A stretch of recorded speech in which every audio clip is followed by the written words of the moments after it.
요한복음 4장. 예수께서 바리새인들이 자신과 요한이 세례를 준 횟수를 세고 있다는 것을 아셨다. 실제로 세례를 준 것은 예수가 아니라 그분의 제자들이었다. 바리새인들은 예수가 앞섰다고 점수를 발표하여 그분과 요한이 경쟁하는 것으로 사람들의 눈에 보이게 했다. 그래서 예수께서 유대를 떠나 다시 갈릴리로 가셨다. 갈릴리로 가려면 사마리아로 가로질러 가야 했다. 예수께서 사마리아의 수가라 하는 마을에 이르셨다. 수가는 야곱이 자기 아들 요셉에게 준 땅과 맞닿아 있었는데 야곱의 우물이 아직 거기 있었다. 여행으로 지친 예수께서 우물가에 앉으셨다. 때는 정오 무렵이었다. 한 사마리아 여자가 물을 기르러 나왔다. 예수께서 그 여자에게 말씀하셨다. 나에게 물 한 모금 줄 수 있겠느냐. 제자들은 점심거리를 사러 마을에 가고 없었다. 사마리아 여자가 당황해하며 물었다. 당신은 유대인이면서 어떻게 사마리아 여자인 나에게 물을 달라고 하십니까? 당시의 유대인들은 사마리아 사람들과 절대로 말을 나누려 하지 않았다. 예수께서 대답하셨다. 내가 하나님의 후하심을 알고 내가 누구인지 알았더라면 내게 마실 물을 달라고 했을 것이고 나는 내게 시원한 생수를 주었을 것이다. 그러자 여자가 말했다. 선생님께는 물 깃는 두레박도 없고 또 이 우물은 깊습니다. 그런데 어떻게 생수를 주시겠다는 말입니까? 선생님이 우리 조상 야곱보다 더 뛰어난 분이라는 말입니까? 그는 이 우물을 파서 자신은 물론이고 자기 아들들과 가축들까지 이 물에서 마시게 했고 우리에게 물려주기까지 했습니다. 예수께서 말씀하셨다. 이 물을 마시는 사람은 누구나 다시 목마를 것이다. 그러나 내가 주는 물을 마시는 사람은 다시는 목마르지 않을 것이다. 내가 주는 물은 그 사람 속에서 솟구쳐 오르는 영원한 생명의 샘이 될 것이다. 여자가 말했다. 선생님, 내게 그 물을 주셔서 내가 다시는 목마르지 않게 해주시고 이 우물을 다시 찾는 일이 없게 해주십시오. 예수께서 말씀하셨다. 가서 내 남편을 불러서 다시 오너라. 나는 남편이 없습니다. 하고 여자가 대답했다. 남편이 없다고 한 내 말이 맞다. 너는 남편이 5이나 있었고 지금 함께 사는 남자도 내 남편이 아니다. 그러니 내 말이 맞다. 이제 보니 선생님은 예언자이십니다. 그렇다면 이것을 좀 말해 주십시오. 우리 조상들은 이 산에서 하나님께 예배드렸습니다. 하지만 선생님 같은 유대인들은 예루살렘이 유일한 예배 장소라고 주장합니다. 그렇지요? 여자여 내 말을 믿어라. 너희 사마리아 사람들이 이 산도 아니고 예루살렘도 아닌 곳에서 아버지께 예배 드릴 때가 온다. 너희는 어둠 속에서 확신 없는 예배를 드리지만 우리 유대인들은 밝은 대낮에 확신에 가득 찬 예배를 드린다. 하나님의 구원의 길은 유대인들을 통해 열린다. 그러나 너희가 어떤 이름으로 불리고 어디서 예배 드리는지는 중요하지 않게 될 때가 온다. 사실은 그때가 이미 왔다. 하나님 앞에서 중요한 것은 너희가 어떤 사람이며 어떻게 사느냐 하는 것이다. 너희가 드리는 예배는 너희 영으로 진리를 추구하는 예배여야 한다. 아버지께서는 바로 그런 사람, 곧 그분 앞에 단순하고 정직하게 있는 모습 그대로 예배드리는 사람들을 찾으신다. 하나님은 순전한 존재, 그 자체, 곧 영이시다. 그러므로 하나님께 예배드리는 사람은 자신의 존재와 자신의 영과 자신의 참된 마음으로 예배드려야 한다. 여자가 말했다. 그것은 잘 모르겠습니다만 메시아가 오신다는 것은 압니다. 그분이 오시면 이 모든 것의 전말을 알게 되겠지요. 예수께서 말씀하셨다. 내가 바로 그다. 너는 더 이상 기다리거나 찾지 않아도 된다. 바로 그때 제자들이 돌아왔다. 제자들은 크게 놀랐다. 예수께서 그런 여자와 이야기를 나누리라고는 생각지도 못했기 때문이다. 제자들 가운데 아무도 자신의 생각을 말하지 않았지만 그들의 얼굴에 다 드러나 있었다. 여자는 눈치채고 자리를 떴다. 어찌나 당황했던지 물동이까지 두고 갔다. 여자는 마을로 돌아가서 사람들에게 말했다. 내가 한 일을 다 알고 있는 사람이 있습니다. 와보세요. 그분은 나를 속속들이 아십니다. 혹시 그분이 메시아가 아닐까요? 그래서 그들은 예수를 직접 보러 나갔다. 추수할 때가 되었다. 그 사이에 제자들이 예수께 음식을 권했다. 랍비님 드십시오. 안 드시겠습니까? 예수께서 제자들에게 말씀하셨다. 나에게는 너희가 알지 못하는 음식이 있다. 제자들은 누가 그분께 먹을 것을 가져다 드리기라도 한 걸까 하고 어리둥절해했다. 예수께서 말씀하셨다. 나를 살게 하는 음식은 나를 보내신 분의 뜻을 행하고 그분이 시작하신 일을 마무리 지는 것이다. 지금 너희가 주위를 둘러본다면 넉 달쯤 지나야 추수할 때가 되겠다고 말하지 않겠느냐. 내가 너희에게 말한다. 눈을 떠서 눈앞에 무엇이 있는지 똑똑히 보아라. 이 사마리아 밭들은 곡식이 무르익었다. 추수할 때가 된 것이다. 추수하는 사람은 기다리는 법이 없다. 그는 자기 삭슬 받고 영원한 생명을 위해 무르익은 곡식을 거두어 들인다. 이제 씨 뿌리는 사람과 추수하는 사람이 서로 어깨동무를 하고 기뻐하게 되었구나. 한 사람은 씨를 뿌리고 다른 사람은 거두어들인다라는 말이 과연 맞는 말이다. 나는 너희가 일구지 않은 밭으로 너희를 보내 추수하게 했다. 너희는 손가락 하나 보탠 것 없이 다른 사람들이 오랫동안 힘써 일궈놓은 밭에 걸어 들어간 것이다. 마을에서 온 많은 사마리아 사람들이 예수께 자신의 삶을 맡겼다. 그분은 내가 한 일을 다 아십니다. 나를 속속들이 아십니다. 라고 말한 여자의 증언 때문이었다.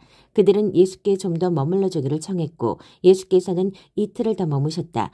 더 많은 사람들이 예수의 말씀을 듣고 자신의 삶을 그분께 의탁했다.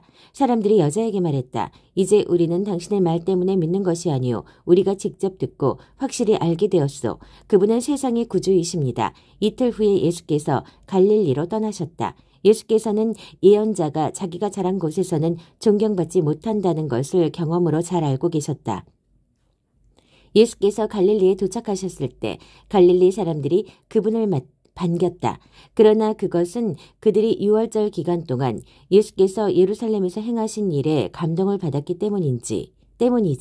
그분이 누구시며 장차 무슨 일을 하시려는지 정말로 알았기 때문은 아니었다. 예수께서 전에 물로 포도주를 만드셨던 갈릴리 가나로 다시 가셨다. 한편 가버나움에 왕실관리 한 사람이 있었는데 그의 아들이 병을 앓고 있었다. 그는 예수께서 유대를 떠나 갈릴리로 오셨다는 소식을 듣고서 그분을 찾아가 가버나움으로 내려가서 죽기 직전에 있는 자기의 아들을 고쳐달라고 그분께 간절히 청했다. 예수께서 그의 말을 피하시며 이렇게 말씀하셨다.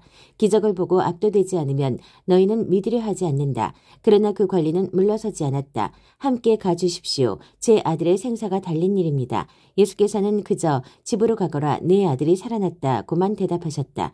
그 사람은 예수께서 하신 말씀을 그대로 믿고 집으로 향했다. 그가 돌아가고 있는데 종들이 중간에서 그를 붙잡고는 소식을 전했다.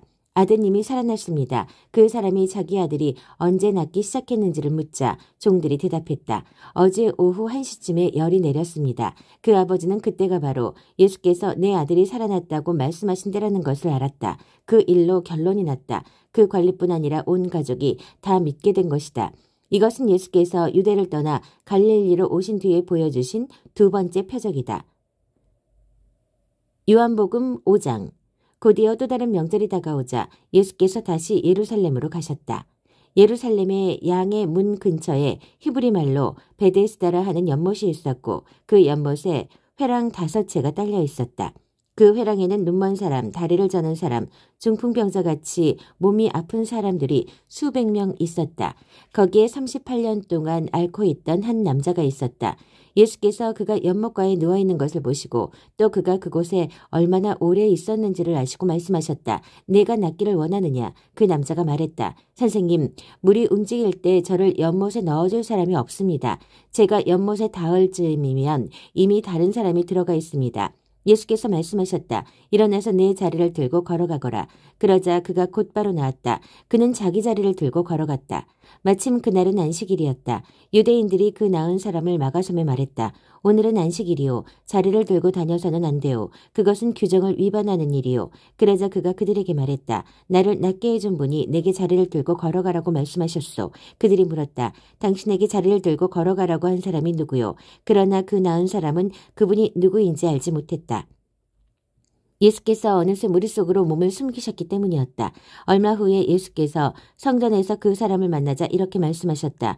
아주 좋아 보이는구나. 너는 건강해졌다. 죄 짓는 삶으로 되돌아가지 마라. 만일 되돌아가면 더 심한 일이 일어날 수 있다. 그 사람이 돌아가서 자기를 낫게 해준 이가 예수라고 유대인들에게 말했다. 그러자 유대인들은 예수께서 안식일에 그 같은 일을 했다는 이유로 그분을 잡으려고 했다. 그러나 예수께서는 스스로를 변호하시며 이렇게 말씀하셨다. 내 아버지께서 안식일에도 쉬지 않고 일하신다. 그러니 나도 일한다. 그 말에 유대인들이 격분했다. 이제 그들은 예수를 공개적으로 공격하는 것에 머물지 않고 그분을 죽이려고 했다. 예수께서 안식일을 어겼을 뿐 아니라 하나님을 자기 아버지라고 부르면서 하나님과 자신을 동등한 자리에 두었기 때문이다. 그래서 예수께서 자신에 대해 길게 설명하셨다. 내가 너희에게 사실 그대로 말하겠다. 아들은 무슨 일이든지 자기 마음대로 하지 않고 아버지에게서 본 대로만 한다. 아버지께서 하시는 일을 아들도 한다. 아버지는 아들을 사랑하셔서 자신이 하는 모든 일에 아들도 참여하게 하신다. 그러나 너희가 본 것은 일부에 지나지 않는다. 아버지께서 죽은 사람들을 다시 살리시고 생명을 창조하시는 것처럼 아들도 그 일을 하기 때문이다. 아들은 자기가 택한 사람 누구에게나 생명을 준다. 아들과 아버지는 그 누구도 내쫓지 않는다. 아버지는 심판할 모든 권한을 아들에게 넘겨주셔서 아들도 아버지와 똑같이 영광을 받게 하셨다. 아들에게 영광을 돌리지 않는 사람은 아버지께도 영광을 돌리지 않는 것이다. 아들을 영광의 자리에 앉으신 것이 아버지의 결정이기 때문이다. 너희가 반드시 귀 기울여 들어야 할 말이 있다. 누구든지 지금 내가 하는 말을 믿고 나에게 책임을 맡기신 아버지와 한편에 서는 사람은 지금 이 순간 참되고 영원한 생명을 얻고 더 이상 정죄받지 않는다. 그는 죽은 사람의 세계에서 산 사람의 세계로 과감히 옮겨온 것이다. 너희가 반드시 알아둬야 할 것이 있다. 죽은 자들이 하나님 아들의 음성을 듣고 살아날 때가 왔다. 지금이 바로 그때다. 아버지 안에 생명이 있는 것처럼 아버지께서는 아들 안에도 생명을 주셨다. 또한 아버지께서는 그가 인자이기 때문에 그에게 심판의 문제를 결정하고 시행할 권한을 주셨다. 이 모든 말에 그렇게 놀랄 것 없다. 죽어서 땅에 묻힌 모든 사람들이 그의 음성을 들을 때가 온다. 바른 길을 따라서 산 사람들은 부활 생명으로 들어가고 그릇된 길을 따라서 산 사람들은 부활 심판으로 들어갈 것이다. 나는 단 하나도 내 마음대로 할 수 없다. 나는 먼저 귀 기울여 듣고 그런 다음 결정할 뿐이다. 너희는 내 결정을 신뢰해도 좋다. 내가 내 마음대로 하지 않고 오직 지시받은 대로 하기 때문이다. 내가 내 자신을 위해 말한다면 그 증언은 헛될 뿐 아니라 나의 이익을 위한 것이 되고 말 것이다. 그러나 나를 증언해 주시는 분은 따로 계신다. 그분은 모든 증인 가운데 가장 믿을 만한 증인이시다. 게다가 너희 모두는 요한을 보았고 그의 말을 들었다. 그가 나에 관해 전문적이고 믿을 만한 증언을 해주지 않았느냐. 그러나 내가 너희의 지지를 얻으려고 하거나 한낱 사람의 증언에 호소하려는 것은 아니다. 내가 이렇게 말하는 것은 너희로 구원을 얻게 하려는 것이다. 요한은 밝게 타오르는 횃불이었고 너희는 한동안 그의 밝은 빛 속에서 기쁘게 춤을 추었다. 그러나 참으로 나를 증거하는 증언, 요한의 증언보다 훨씬 뛰어난 증언이 있다. 아버지께서 나에게 이루라고 맡겨주신 일이 바로 그것이다. 내가 이루려고 하는 이 일이 아버지께서 실제로 나를 보내셨다는 것을 증언해 준다. 또한 나를 보내신 아버지께서도 나를 증언해 주셨다. 그러나 너희는 이 점을 놓치고 말았다. 너희는 그분의 음성을 들은 적도 없고 그분의 모습을 뵌 적도 없다. 너희의 기억 속에 그분의 메시지가 하나도 남아있지 않은 것은 너희가 그분의 심부름꾼을 진정으로 받아들이지 않았기 때문이다. 너희는 영원한 생명을 얻을 수 있으리라는 생각에 늘 성경에 파묻혀 지낸다. 그러나 너희는 나무를 보느라 숲을 놓치고 말았다. 이 성경 전체가 나에 관해 기록된 것이다. 그런데 내가 너희 앞에 이렇게 서 있는데도 너희는 생명을 원한다고 하면서 정작 나에게서 그 생명을 받으려고 하지 않는다. 나는 사람들의 인정을 받는 데는 관심이 없다. 왜 그런지 아느냐? 내가 너희와 너희 무리를 잘 알기 때문이다. 나는 너희의 행사 일정에 사랑이 없다는 것을, 무엇보다 하나님의 사랑이 없다는 것을 안다. 내가 내 아버지의 권한을 가지고 왔으나 너희는 나를 쫓아내거나 피하기만 한다. 만일 다른 누군가가 의수되며 왔다면 너희는 두 팔 벌려 그를 맞을 것이다. 너희가 서로 자리다툼을 벌이고 경쟁자들보다 상석에 앉으려 하고 하나님을 무시하는 데 시간을 다 허비하면서 어떻게 하나님과 함께하는 곳에 이르기를 기대하느냐. 그러나 내가 내 아버지 앞에서 너희를 고발할 것이라고는 생각하지 마라. 너희를 고발할 이는 너희가 그토록 의지하는 모세다. 너희가 모세의 말을 진실로 믿었더라면 나를 믿었을 것이다. 그가 기록한 것이 나를 두고 한 것이기 때문이다. 너희가 그의 기록도 진정으로 받아들이지 않는데 어떻게 내 말을 진정으로 받아들일 것이라고 기대할 수 있겠느냐. 요한복음 6장. 보리빵 5개와 물고기 2마리. 2일 후에 예수께서 갈릴리 디베라라고도 하는 바다 건너편으로 가셨다. 큰 무리가 그분을 따라갔다. 그것은 그들이 예수께서 병자들에게 행하신 기적을 보고 거기에 매료되었기 때문이었다. 건너편에 이르자 예수께서 언덕에 올라가 앉으셨고 제자들은 그분 주위에 둘러앉았다. 마침 유대인들이 해마다 지키는 유월절이 다가오고 있었다. 예수께서 눈을 들어 큰 무리가 와 있는 것을 보시고 빌립에게 말씀하셨다. 우리가 어디에서 빵을 사서 이 사람들을 먹일 수 있겠느냐. 이렇게 말씀하신 것은 빌립의 믿음을 자라게 하기 위해서였다. 예수께서는 자신이 할 일을 이미 알고 계셨다. 빌립이 대답했다. 각 사람에게 빵 한 조각이라도 돌아가게 하려면 은하 200개로도 모자라겠습니다. 제자들 가운데 한 사람인 시몬 베드로의 동생 안드레가 말했다. 여기 한 나이가 보리빵 5개와 물고기 2마리를 가지고 있습니다. 하지만 이 많은 사람들을 먹이기에는 턱없이 부족한 양입니다. 예수께서 말씀하셨다. 사람들을 앉게 하여라. 그곳에서 푸른 풀밭이 멋진 카페처럼 깔려 있었다. 그곳에는 푸른 풀밭이 멋진 카페처럼 깔려 있었다. 사람들이 자리를 잡고 앉으니 5,000명 정도 되었다. 예수께서 빵을 들어 감사를 드리고 앉아있는 사람들에게 나눠주셨다. 그리고 물고기를 가지고도 그와 같이 하셨다. 모두가 원하는 만큼 실컷 먹었다. 사람들이 배불리 먹고 나자 예수께서 제자들에게 말씀하셨다. 버리는 것이 없도록 남은 것을 다 모아라. 제자들이 모으고 보니 보리빵 5개로 먹고 남은 것이 커다란 12바구니에 가득 찼다. 사람들은 예수께서 행하신 이 일로 인해 하나님께서 자기들 가운데서 일하고 계심을 알았다. 그들은 말했다. 이분은 분명 그 예언자다. 하나님의 예언자가 바로 이곳 갈릴리에 오신 것이다. 예수께서는 열광한 그들이 자기를 붙들어다가 왕으로 삼으려는 것을 아시고 그 자리를 빠져나와 다시 산으로 올라가서 혼자 계셨다. 저녁 때가 되자 제자들이 바닷가로 내려가 배를 타고 바다 건너편 가버나움으로 향했다. 날이 아주 저물었는데 예수께서는 아직 돌아오지 않으셨다. 큰 바람이 불어 바다에 거센 물결이 일었다. 제자들이 4-5km쯤 갔을 때 예수께서 바다 위를 걸어 배 가까이 다가오시는 모습이 보였다. 제자들이 소스라치게 놀라자 예수께서 그들을 안심시키며 말씀하셨다. 나다.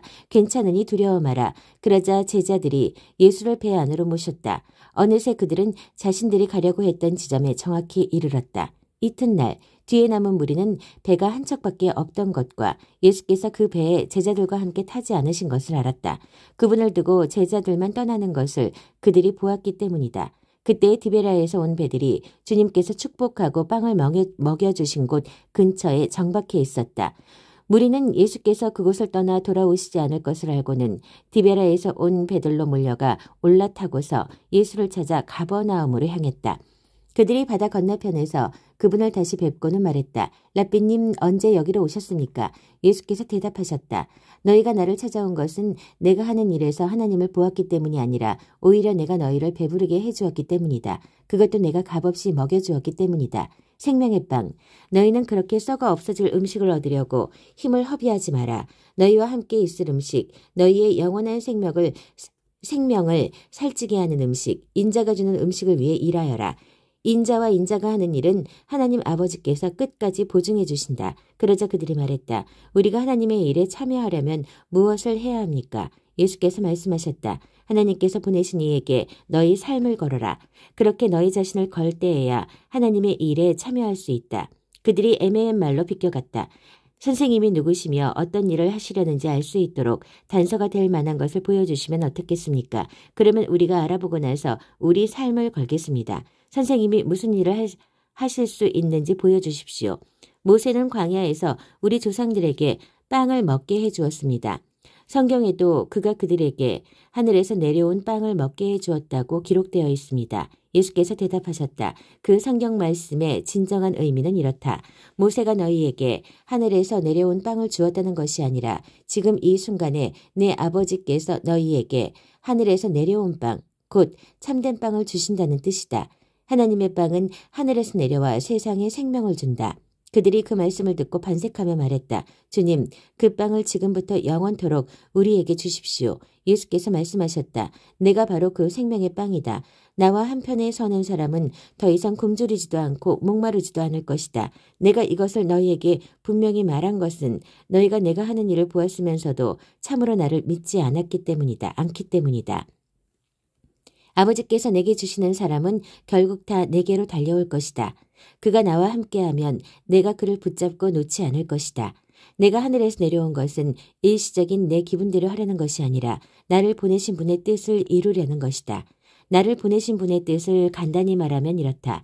아버지께서 내게 맡기신 모든 일을 하나도 빠짐없이 이루고 마지막 날에 만물과 모든 사람을 바르고 온전하게 회복시키는 것이다. 아들을 보고서 그와 그가 하는 일을 신뢰하며 그와 한편에 서는 사람은 누구든지 참된 생명, 영원한 생명을 얻는다. 이것이 내 아버지께서 원하시는 것이다.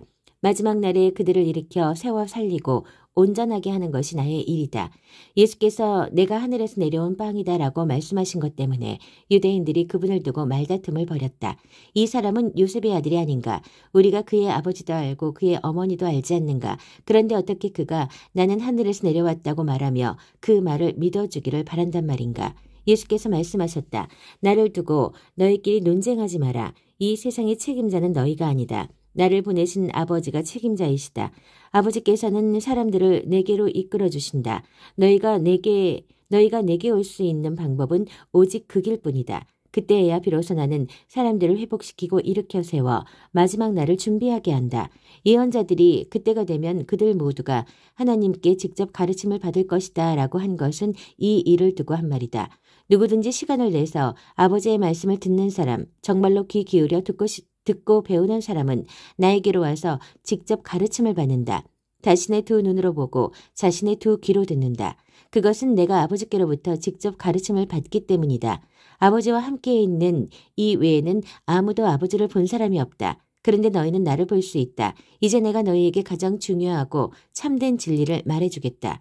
누구든지 나를 믿는 사람은 참된 생명, 영원한 생명을 얻는다. 나는 생명의 빵이다. 너희 조상들은 광야에서 만나라는 빵을 먹고도 죽었다. 그러나 지금 여기에 너희와 함께 있는 빵은 정말로 하늘에서 내려온 빵이다. 누구든지 이 빵을 먹는 사람은 결코 죽지 않을 것이다. 나는 하늘에서 내려온 빵, 생명의 빵이다. 누구든지 이 빵을 먹는 사람은 영원히 살 것이다. 내가 세상에 줄 빵, 세상으로 하여금 먹고 살게 할 빵은 나 자신, 곧 내 살과 피다. 이 말을 들은 유대인들이 서로 말다툼을 벌였다. 이 사람이 어떻게 자기 살을 먹을 수 있게 내어준다는 말인가. 그러나 예수께서는 조금도 물러서지 않으셨다. 너희가 살과 피, 곧 인자의 살과 피를 먹고 마실 때에야 비로소 너희가 생명을 얻는다. 이 살과 피를 왕성하게 먹고 마시는 사람은 영원한 생명을 얻고 마지막 날을 맞을 준비가 다 된 것이다. 내 살은 참된 음식이고 내 피는 참된 음료다. 너희는 내 살을 먹고 내 피를 마심으로 내 안에 들어오고 나는 너희 안에 들어간다. 온전히 살아계신 아버지께서 나를 이 세상에 보내셨다. 내가 그분으로 말미암아 사는 것 같이 나를 먹는 사람도 나로 말미암아 살 것이다. 나는 하늘에서 내려온 빵이다. 너희 조상들은 빵을 먹고도 죽었지만 누구든지 이 빵을 먹는 사람은 영원히 살 것이다. 이것은 예수께서 가버나움 회당에서 가르칠 때에 하신 말씀이다. 예수께 인생을 건 사람들. 예수의 제자들 가운데 많은 사람들이 이 말씀을 듣고 말했다. 이 가르침은 너무 어려워 받아들이기가 힘들다. 예수께서 제자들이 이 말씀을 두고 힘들어하는 것을 아시고 말씀하셨다. 내 말이 그렇게도 혼란스러우냐? 인자가 원래 있던 곳으로 올라가는 것을 보게 되면 어찌 하겠느냐? 성령만이 생명을 만들어낼 수 있다. 육신의 근육과 의지력으로는 아무것도 일어나게 할 수 없다. 내가 너희에게 전하는 모든 말은 성령의 말이며 생명을 만들어내는 말이다. 그러나 너희 가운데 이 말에 저항하고 이 말에 관여하지 않으려는 사람들이 있다. 예수께서는 자신에게 인생을 걸지 않을 사람들이 있다는 것을 처음부터 알고 계셨다. 또한 자신을 배반할 자가 누구인지도 알고 계셨다. 예수께서 계속 말씀하셨다. 그래서 내가 전에 자기의 힘으로는 아무도 내게 올 수 없다고 너희에게 말한 것이다. 너희는 아버지께서 주시는 선물로만 내게 올 수 있다.